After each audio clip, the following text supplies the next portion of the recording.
All right, this is Idiot Seeking Village. That is Adam. I am Rich. And together on this Thanksgiving week, we're going to baste your ears in all the latest juicy homemade goodness in America as you desperately try to think about whether or not your MAGA aunt and uncle used Ivermectin to prepare the sides they brought for dinner this week. What the hell? Did you like that? It was that was something. But should I have adopted more of my NPR voice for doing that? No, you don't want to get me all going worked up before we get into anything serious.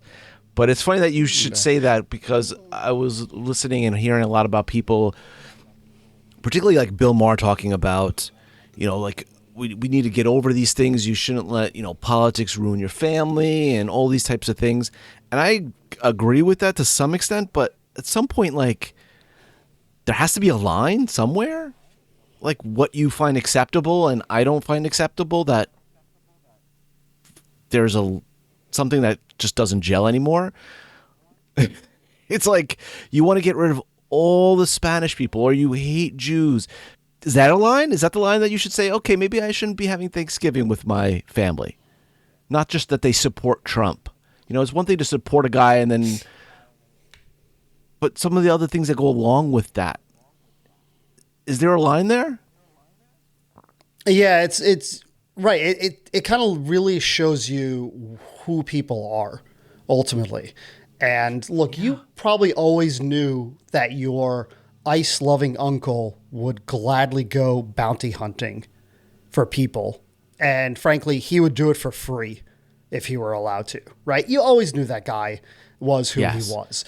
It's kind of having it rubbed in your face all the time, and just all the downstream things related to that.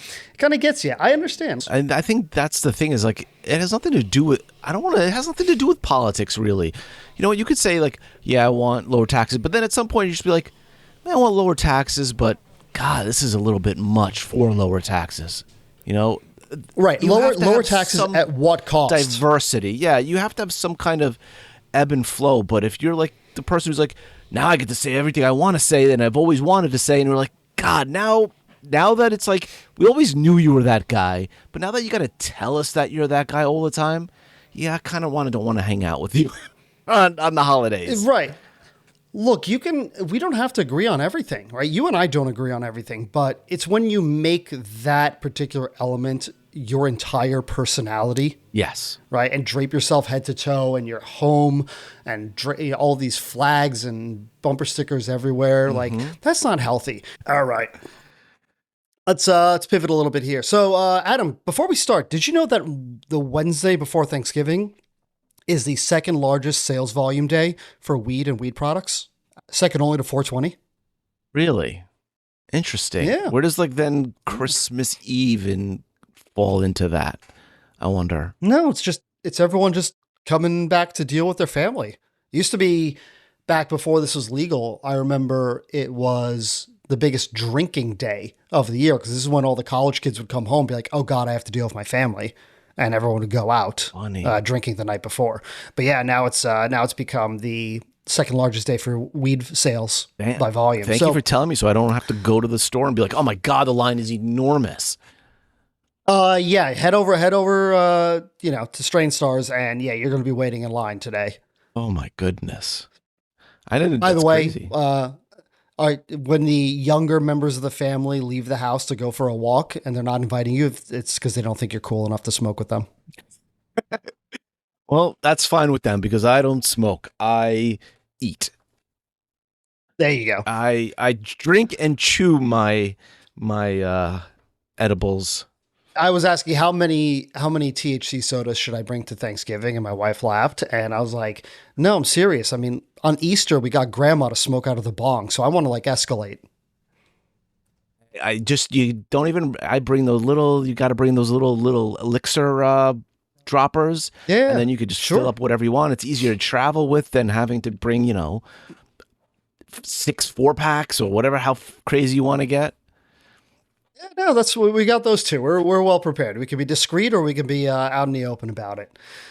So today, folks, we're doing a little bit more of a medley than a deep dive, because I've been traveling a lot for the past week and a half, and have been completely unable and unprepared to write the usual 9 to 20,000 words per subject that we've been covering. So I'm going to invite you to feel free to complain by adding us on social media, or send your hate mail to idiots@villageidiotsmedia.com. And if your writing doesn't suck ass, we will read them out loud on our next recording.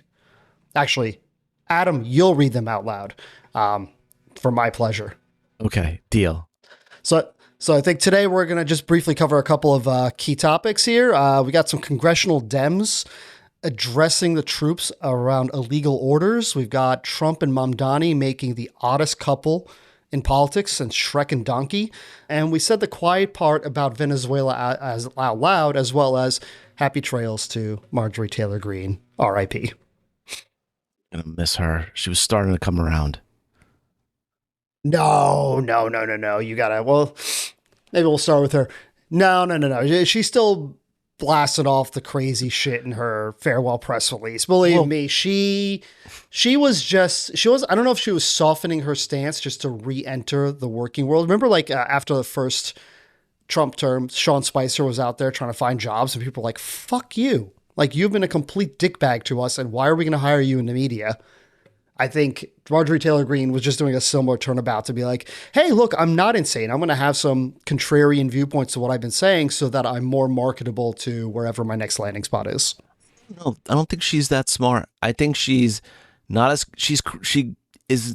crazy to some extent. I just think from what I've learned about her and her years, is that she's like somebody who's like almost like an empty vessel that you could fill up at any point in time with something, and she'll just be like, oh shit, that sounds interesting, that might be real, and then go all in on that. From like what her tracker, I mean, she used to be apparently super into like CrossFit, and I think she even opened a place up like right away after she fell in love with it, and then I guess closed it down eventually. It seems like she like grabs onto things really passionately and quickly, and just like she did with Trump. And then when he started going against all these women, and he's all of a sudden her family's gonna have expensive health insurance. Oh shit, I don't like that.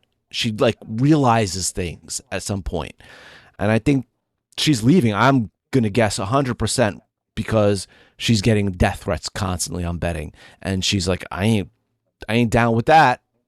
It's one thing when it's the Democrats getting the threats, but I'm not. See ya. I think you and I are going to have completely opposite viewpoints on this. So I don't think she's an idiot. I think she is a shrewd political operator. She goes where the winds are blowing, and she takes advantage of that, and she leans into them. So similar to what you're saying, but not because she's an empty vessel. We'll get to the empty vessel part in a little bit. I think think about it this way. Can most people name even 5 members of Congress in this country? Probably not. But if people were asked, name 5 members of Congress, Marjorie Taylor Greene is likely to be on like 80% of people's lists. You don't know these people's names, generally speaking. There's 435 members of House. There's 100 senators. Again, you maybe know 1% of those. Or average people knows 1% of their names. MTG went out of her way to build a name for herself. And she did that by being as fucking crazy as possible, but that got her the attention she needed to build her brand. She could have quietly done work for whatever district in Alabama, right? Or Georgia, or wherever she's from. Georgia. Yeah. What if that she represents? She could have quietly been under the radar about this shit. She wasn't. She was out there trying to raise her profile and get attention, and she succeeded at it. Trump was the leading way to do so, right? And to lean into everything that he was pushing. And again, now that I think she's just doing this to get the pension, right? And to go back into the real world. It could be because she's getting more death threats because for whatever reason, right? One reason or another, she's like, you know what? This is enough. I've got my money, and now I can leave, and I can kind of just pursue whatever I want to at this point. I think she's trying to soften her stances. Not something. I just think she moves things. You know, she graduated college, went to work for her family, was obviously high up there, got paid a good amount of money, and it was like, yeah, I'm going to do the CrossFit thing. And then the CrossFit thing didn't work out. She moved on from that. I think she went to this. She thought things were going to get done. She's a little bit out there. She absorbed all kinds of crazy shit. And now all of a sudden, it's becoming scary because now she's on the wrong side. And she's leaving, and she's going to reevaluate, and maybe she'll be back. But she's hoping everything falls apart first.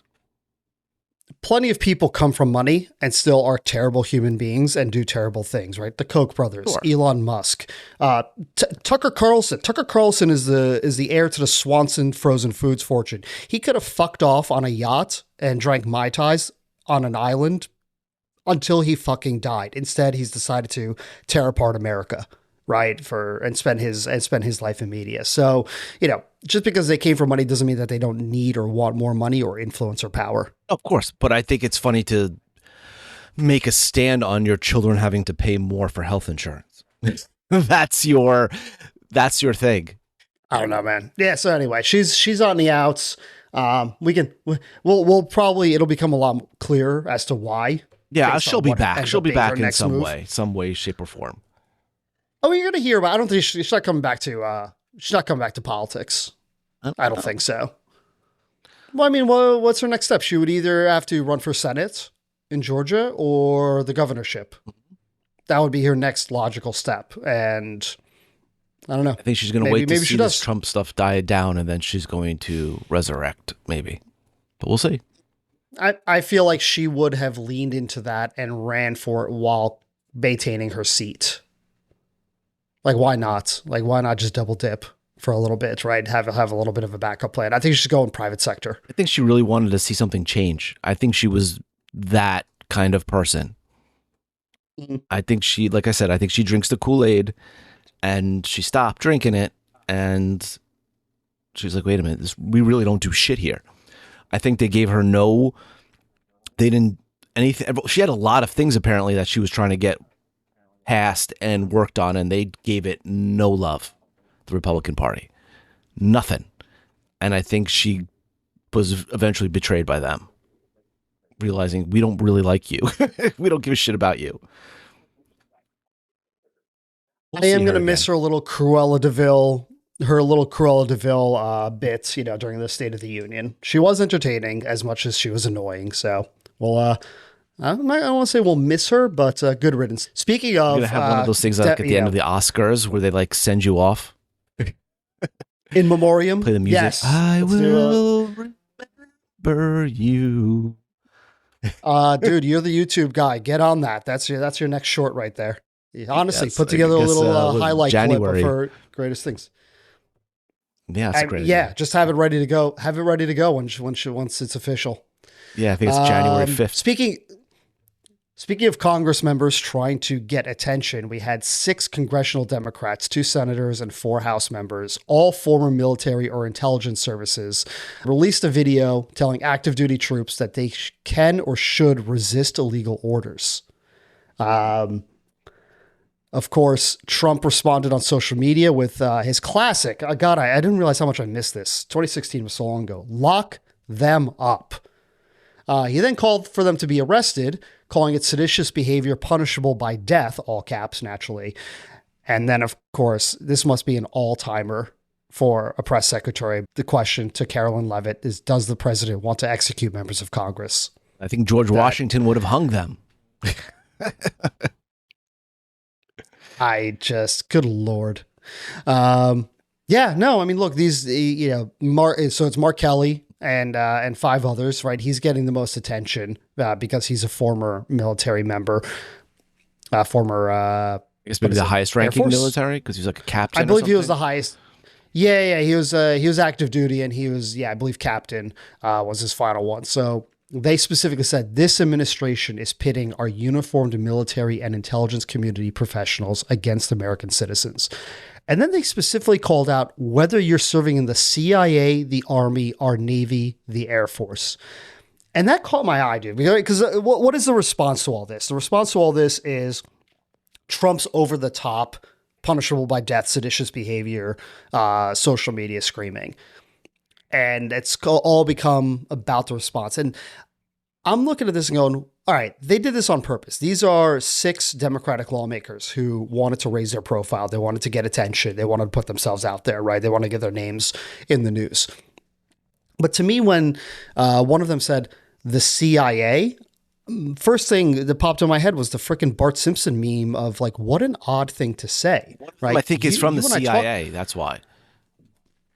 But we talked about this in the Antifa and NPSM 7 video, right? The CIA doesn't operate domestically. Right. So never, not even that one time during Project Chaos when they did and they got caught. So I was going to be like, all right, this is just a cry for attention and it's a nothing burger. They just wanted to poke the bear and get a response to raise their political profiles. But she specifically called out the CIA. Well, what's going on, right? Look, the National Guard has nothing to do with the CIA. You know, you've got the whole Venezuela thing, which is probably the closest I can get to, 100%. right? They're talking about blowing up the speedboats and we're having all these issues with other countries no longer sharing intelligence with us because of how we're using that intelligence. And they don't actually trust us to be safe and secure or to not give away sources that have been cultivated. But again, it's so weird to call out the CIA, which is a foreign spying organization, when you're talking about service members defending the Constitution domestically and disobeying legal orders. Like, I got to wonder, is it more than just Venezuela, or is there something else going on here behind the scenes that they're aware of that they cannot share for one reason or another? But I think it's a lot of it is our doorstep, Venezuela. I think, they've talked about, there was also that mishap, I shouldn't say mishap, that in Mexico where, like, I guess somebody from the Defense Department put a sign up on a beach in Mexico saying, like, this is, basically our like territory, don't, come across it. But apparently, like, rivers change every so often, so the water rises, and it was like some kind. So basically, we were kind of almost invading Mexico. It was a defense contractor. Yeah, right. It wasn't. I think they're just running the whole gambit of, yes, you have soldiers in the United States, check. We have soldiers abroad, check. All of you guys, CIA, all of them, watch what you do to some extent. Like, if this is egregious, maybe you should bring attention to it, or be like, I got to draw the line somewhere instead of just resigning all the time. And I think that's probably why. And also probably has to do with, like, Israel and Gaza and whatever's going to happen with Ukraine. I'm sure it runs the gamut of lots of other, or like maybe interventions where we're talking about the Christians in Africa genocide, and maybe what we're going to involve ourselves with that. Or it could be anything. We've always got our fingers in a lot of pies. The DoD went on to clarify that they're expected to obey all legal orders, and all orders are presumed to be legal. So, found that one interesting. Oh, this is such a shit show. It's that Leavitt. God, I wish she wasn't attractive, but she's like, I don't know how she could say the things she says and just be like, I believe it. Or I just lie and say things that are so stupid. Our president only follows legal orders. Really? Do you need a list? It's unbelievable. We live in the dumbest timeline. You got to remember, the White House press secretary's job is to spin the administration's preferred narrative, right? It's her or his job to lie to the public, right? They're not supposed to be some arbiter of truth. They're out there to sell their story. And that's what it's become. Maybe once upon a time it was perceived that way, but we've long since entered a realm where we don't answer questions truthfully. We turn to our PR teams to spin the narrative. And that's in the public sector, that's in the private sector, around all that. And the press secretary's role is in lockstep with the way the rest of society functions. So, I've never seen it like this before. Like, I could be on the same cameras. Do you not remember Sean Spicer? I don't think anybody has been this where I could just say to you, I want to fucking kill everybody. And then next window over, you being like, he didn't really say that, but no. She said no. She said no. It was a one-word answer. Like, But I'm just saying that like she does that with everything, and it's like, holy mackerel. Because she has to. her job. I think it's because she has to do it so often that you keep spinning a lie that we all witness. It's one thing when there's like you think this person said or did something. It's another thing when we have watched it actually happen. Again, that's not her job to be some independent arbiter of truth. She's there to tell the administration's story and their narrative and push what they want. So, we can be as annoyed as we want that that's the case, but then again, that's why we're supposed to have an tell you facts that are actually happening back and challenges these things. Welcome to 2025, Adam. Such a joke. Yeah. So speaking of jokes, U.S. House Representative Maria Salazar, Florida, told Fox Business on Monday that, quote unquote, we're about to go in, and that Venezuelan oil is going to be a windfall for both the U.S. and U.S. oil companies. I believe she called out over $1 trillion of value that they're going to be able to recall. So we're saying the quiet part out loud, and I believe you and I called it when we covered Venezuela a few weeks ago, right? They're not going in because they give a shit about regime change. Honestly, the opposition in Venezuela is equally terrible, right? They're just not in power at this point. We're going in because we want the oil. We want the natural resources, and we want what we can steal from them at this point. I'm just curious to know how much, you know what it is? It's going to end up being, the corporations will make the money. The taxpayers will just have to spend more because what are they going to do? We're going to just pay to protect oil wells there and expect nothing to be attacked. I don't know. It's just always just a disaster. The whole thing is just the same story over and over again. This is Groundhog's Day. Every year is Groundhog's Day. Privatize the gains, socialize the losses and costs. Yeah, of course. That's how we operate. It's how we've always operated in Central and Latin America. I just think they're taking too long with the Venezuela. I think they pardon the pun, they dropped the ball, they dropped the boat. I think they waited too long. I mean, it's just like you should have done this already if you were going to do this, to take the oil before everybody is just like, this is obvious what you're doing now. But what else? I don't know what they're going to do. Well, I think you're just upset you're about to lose our bet. Yeah. That's pretty much it. You know it. I'm trying to cover up for that fact, but yes. They're just taking too damn fucking long. I think they heard about this bet and they're just like, let's just kick it out a week. What's the difference? What is the difference between spending billions of dollars on an operation that nobody wants? Let's just kick it out a week. The fuck with this many people who think this was going to happen sooner. They're trying to build the case, right? They're trying to build consensus for it. No reasonable person actually wants to invade into the country. We don't give a shit about regime change, right? And you and I talked about this, right, when we covered Venezuela. Again, oil is already per barrel at rock bottom prices. This isn't going to improve that. And we're already, I believe, now the biggest oil producer in the world. So again, just flooding the market with oil is not going to improve anything. By the way, it's going to take years for this shit to get up online. I really think that such a fucking delusional world. I really think because, they try to dial back all the environmental protections and they're trying to start drilling in other places. And I really think they're just trying to basically go backwards and become just like an oil dominant use country and fuck everything else going forward. I think they expect us to just use gas and oil for the foreseeable future and nothing else. And that's their goal. And they want to make it that. They're like, we could ban everything else. Why not try this? Look, I mean, if you had to pick an actual key difference between the Republican and Democratic parties, it's that the Republican Party is unduly influenced by oil and gas executives and oil barons, right? It's the energy sector that controls them. That's really probably the only truly meaningful difference between the two parties at this point. And so, yeah, they absolutely want to continue to promote oil and gas for as long as humanly possible. They'll promote it long after every single oil field is pumped dry. They'll continue to say that solar and wind and hydro and nuclear are not viable as alternatives. I just can't believe you'd still go to like war for that aspect nowadays.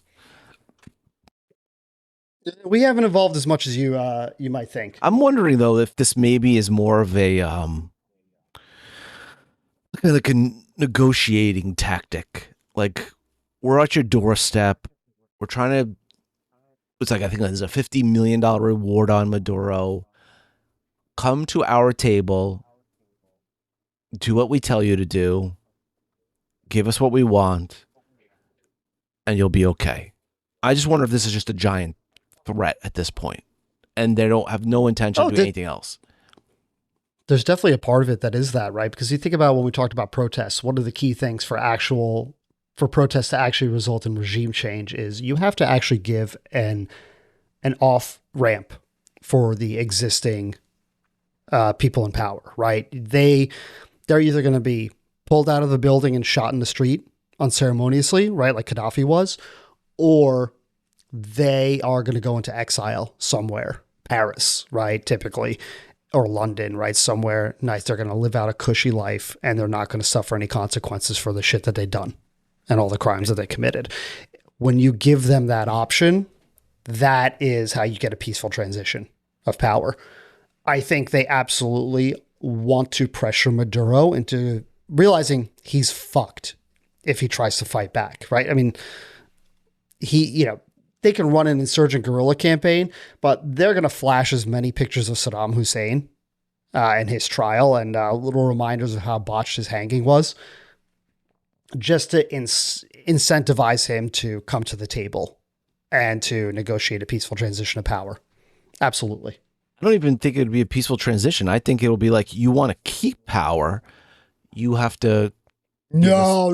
He's done. He's gone. There's no way, shape, or form that he stays. Then I don't know how long this is going to take, because I mean, it's obviously not going to happen this year. They don't want to do it before Christmas if they're not going to do it before Thanksgiving. And how long are they going to just keep this operation going? I know one of the guys met with their troops in Puerto Rico recently. So usually that's the grounds for soon, but I don't know. It's just very, very weird. I don't know how the getting rid of him is going to work out to their benefit. It is, but we'll see. I lost. Speaking of weird, that's all that really matters in all this. Trump looked like the proudest girlfriend staring up at Zohran Mamdani in the White House last week or this weekend. Oh my God. Like the big shit-eating grin. It's incredible how he just loves being around celebrities. This is why him and Epstein were friends. They just wanted to be, hanging with the stars. And Mamdani's is high up there, and he's just happy to be around an actual celebrity. It's incredible. Definitely possible. That, and I think it's just how much of a joke it all is. It's just all showmanship. He never says in a tweet what he would say to your face. That would never happen. And I think it's very funny that you see like him talk all this shit, then he gets in a room with somebody. Other than that Zelensky moment, he's usually very cordial. He usually negotiates pretty well with everybody. Everything looks so wonderful. But when you're not with him, the knives are out. And I think Mamdani's like, hey, like, oh, you could say I'm a fascist. It's okay. Fuck. You don't have to say anything to them. He was laughing. It's like a comical joke to him. It's all about the grift. He doesn't give a fuck about any of this. The people behind him probably do. Yeah, no, I look at it this way, right? Mamdani, he's clearly a smart political operator. The guy's charismatic, like any good politician is. And he went in there and he knows that January 1st, right, is when he actually takes office. He's either going to have Trump and Republicans screaming at him and trying to shove ice down his throat, or he can build a coalition, right? He can cross the aisle and he can try and get things done. Smart play by him, right? I think a lot of leftists look at it as a betrayal from what I've seen online, is they don't want to see working together with an opposition. But yeah, that's where purity testing kind of goes out the window in favor of actual parliamentary politics and progress and getting things done ultimately, right? I think Mamdani knows he doesn't have the resources and he's got to play nice with people, but he didn't have to sell out really what he believes in so much as he kind of hedged his bets, I think, a little bit. But I think it remains to be seen, right? Did he run a campaign where he ran as a progressive and he's going to sell it out as soon as he gets into power? Or is he, is this realpolitik, right? Is this just the reality of where he is and what he can accomplish and whose ass he needs to kiss to actually get what he wants done? MAGA for Mamdani. Yeah, I've seen the shirts. Yeah, Trump even said, he's like, I saw somebody like a image of an old guy wearing a shirt. I don't know if it was real or not. It could be like Photoshop, but it's pretty funny. But he even said we have a lot more in common. I'm like, technically we all have more in common than you really think. But he's still a mayor. He doesn't, yes, it's the biggest city in the world and all Trump's fancy things he likes are in New York. He's going to do whatever he needs to appease you to some extent, as long as it doesn't cross certain lines. And he wants federal support. I mean, it's just, I don't know. It's just such a joke. I mean, even the election was a joke. Most of the things the guy wants to do can't be done without the governor. So maybe he's going to try to get Trump to influence the governor. I don't know. But the last thing you want is ice in the streets of New York if you can get around that. And I think he accomplished that for now, but you still have months to go. Yeah, exactly. We'll see. We'll see how this plays out. But it was really quite the unlikely result. I figured at the very least, even if they played nicely for a few minutes, that it would turn into one of those meetings of Zelensky, right? Just a shouting match at a certain point. But my God, he loves himself someone famous, and he just wants to ingratiate himself with anyone who's popular. I guess so. Depending, it doesn't matter who or what you are in your popularity. Well, I think this is what you were trying to say with MTG, right? Where you think she's an empty vessel that would just had ideas poured into her. That's Trump, man, right? Trump doesn't actually stand for anything. He doesn't represent anything. He says what gets a reaction and is popular. And I don't know necessarily that Trump saw the way the winds were blowing with the way, progressivism and the Democrats won on election day. I think he just saw an opportunity to, again, someone famous and to get along with them and be all smiles. And I think he genuinely doesn't believe in anything, but he got to say nice things. And I think he got charmed. The fact that he's just like, he basically totally like nuked and neutralized the whole idea of this weird socialist democratic agenda, being like, yeah, I got a lot in common with that too. We're good. No problems. They're like, oh, fuck. We got to be as far away from it as possible. What could we do to make it even worse, change it even more? I just think he just does it to get people's head because he just doesn't give a shit about anything unless it's money in his pocket. The only people who really give a shit are the people who are supporting him, who want, what a white nationalist government or whatever the fuck they want. They're the ones who care. He just wants money for his family, and he's making billions. So he doesn't give a shit. Hey, if supporting the People's Republic of the Five Boroughs gets him that, absolutely. He's going to do whatever it takes. Yeah, why not? None of that matters to him. He doesn't care. You want to do a little close? Go for it. Oh, I was just going to say, happy Thanksgiving, everyone. Be good. Stay safe. And we'll see you after Turkey Day. Try not to have too many political debates. Try not to invade too many countries on your way. Well, unless you could do it in like the next 24 hours. But you want to have it occupied, and you want to have people in place, right, before Thanksgiving. You want to have something really to talk about. So you got to move quickly. That's pretty impressive, even in this day and age. Yes. Okay, catch you later. Thanks, everyone. Be good. Bye. Idiot Seeking Village is a production of Village Idiots Media. For more, find us online at villageidiotsmedia.com or find us on Apple Podcasts, Spotify, Google Podcasts, Amazon, and wherever you get podcasts.